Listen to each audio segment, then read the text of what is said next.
me a person who has loved before, and I'll show you a person who has lasted before.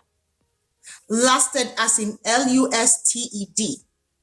Love and lust are both strong emotional feelings.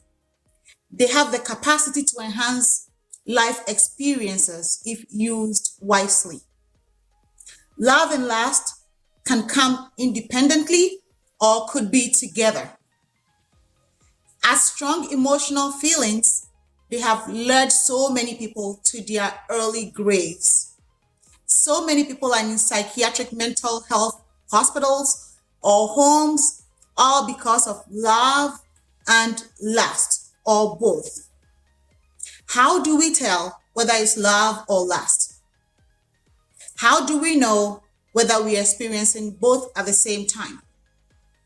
Oftentimes, we confuse the two, but the two words are completely different. The feelings are different, and the experiences are different. So how could something that can enhance the human experience bring so much pain and sadness to others? Well, if you wondered what love is and what love was, listen attentively. You may learn a thing or two. So these two emotional feelings are very necessary for any intimate relationship formation. It's the bedrock of every intimate relationship, and adequate doses of each are very important for a long-lasting intimate relationship. However, lust can present as love and love as lust if you don't open your eyes widely. If you are vulnerable to lust or vulnerable to love, you could have both, and it could be confusing to you. So this is how they present. Lust is an intense emotional feeling, a passionate desire to know someone, especially sexually. It's an instant or immediate gratification of knowing someone or getting something out of someone or sexually satisfying a desire. If you have such an intense, immediate feeling about a person, you are lusting about the person. Love, on the other hand, is a relaxed, deep connected feeling, which is also a desire to know someone. Love connects you to a person. You meet a person where you feel relaxed, where you share openly and honestly, most likely is love. If you meet a person where you fabricate stuff to please the person, and especially you don't see the person beyond where you guys are, then it's most likely lust. Lust will make you fabricate stuff to get what you want from the other person. It will make you fabricate stories because it's an instant need to fulfill you.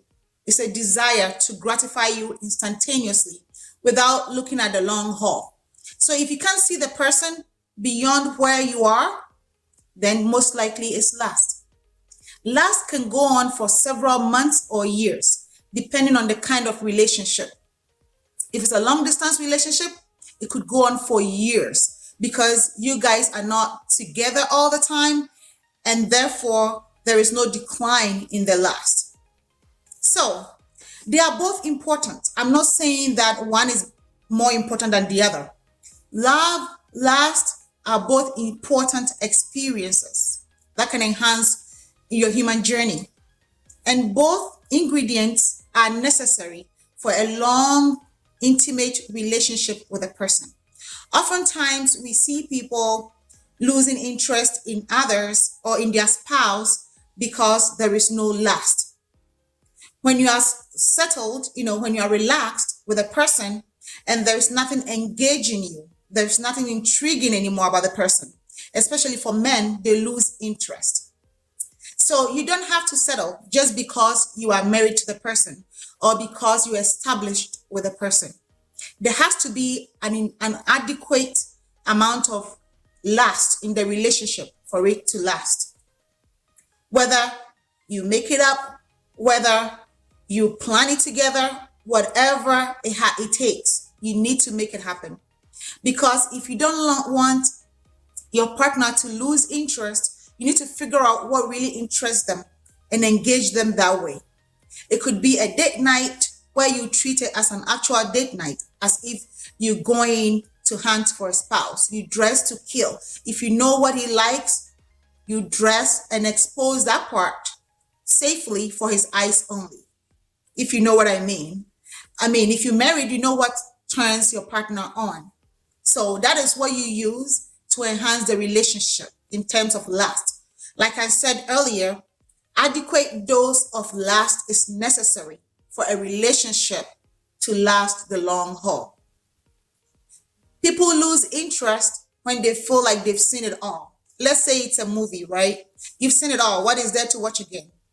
For others, they may want to watch over and over again. We are all different. So you have to know who your partner is. But trust me, adequate doses of both love and lust are important, because love alone is not enough.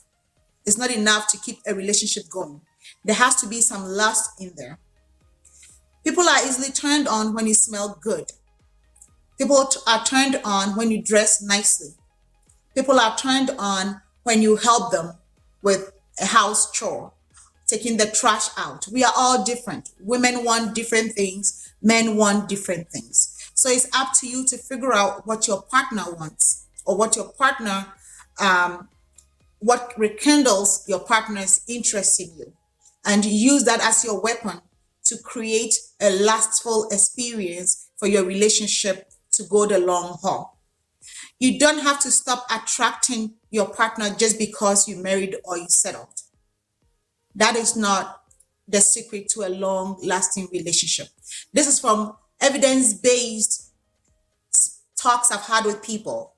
I've met so many people working at the bedside. I've met so many men, women in loving relationships, still having date nights, still having expeditions, still traveling together, still going on a hunting spree, whatever it takes, whatever you guys' interests are, you need to use that to keep your relationship going.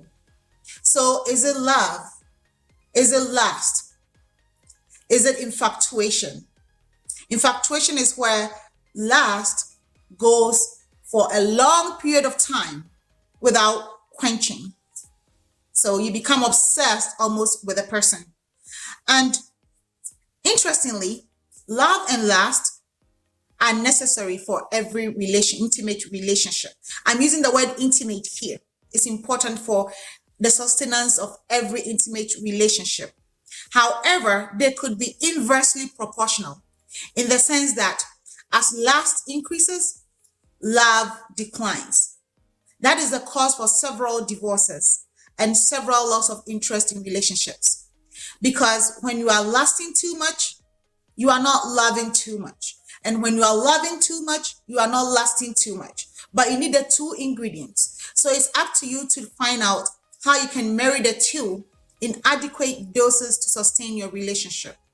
This calls for observing your partner, listening to your partner, and taking cues from their conversation and using that in adequate doses to integrate into your relationships. It's very important that you make love and lust an indispensable part of your long-term intimate relationships.